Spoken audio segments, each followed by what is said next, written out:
बिस्मिल्लाहिर्रहमानिर्रहीम। सबसे पहले तो जो हमारे उस्ताद हज़रत मुफ्ती अब्दुर्रहीम साहब ने पैगाम दिया है मैं उसी को रिपीट करूँगा। देखें, इंडिया और पाकिस्तान की आवाम का मसला नहीं है। इंडिया में हिंदू हैं, सिख हैं, ईसाई हैं, मुस्लिम्स हैं। पाकिस्तान में भी हिंदू भी हैं, सिख भी हैं, मेजॉरिटी मुसलमानों की है, ईसाई भी हैं। ये सब एक जान है। हम जब दूसरे मुल्कों में जाते हैं तो मैंने देखा है कि एक ही प्लेट में बैठ के खा रहे होते हैं पाकिस्तानी भी और इंडियन भी।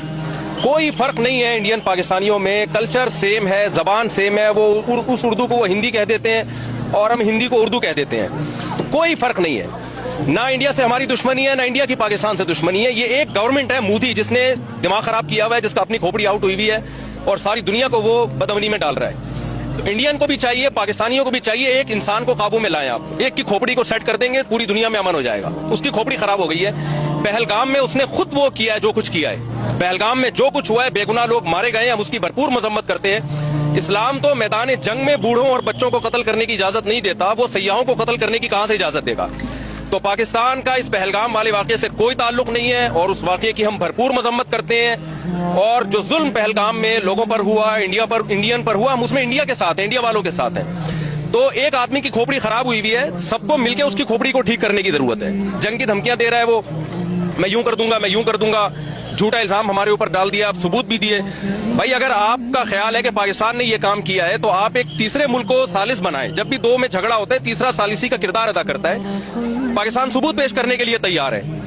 तो पहला तो मैं पैगाम दूंगा कि मसला इंडिया पाकिस्तान का या वहां की आवाम का नहीं है, मसला एक मोदी हुकूमत का है जिसका दिमाग खराब हो गया है।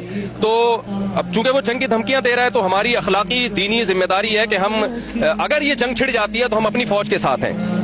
मैं कराची से सफर करके आया हूं और सिर्फ बड़ा मकसद हमारा यही था कि जो है हम जाएं बागा बॉर्डर पे और वहां जाके हम दुनिया को ये पैगाम दें कि हम सब अल्हम्दुलिल्लाह इस मौके पे तमाम सियासी इख्तिलाफात भुला के अगर जंग छिड़ जाती है तो हम फौज के साथ हैं। और हमारे नबी सल्लल्लाहु अलैहि वसल्लम की ये तालीमात हैं, सही हदीस है, ला ततमन्नौ लिक़ाअल अदू फइज़ा लक़ीतुम फस्बिरु वअलमू अन्नल जन्नता तहता ज़िलालिस सुयूफ।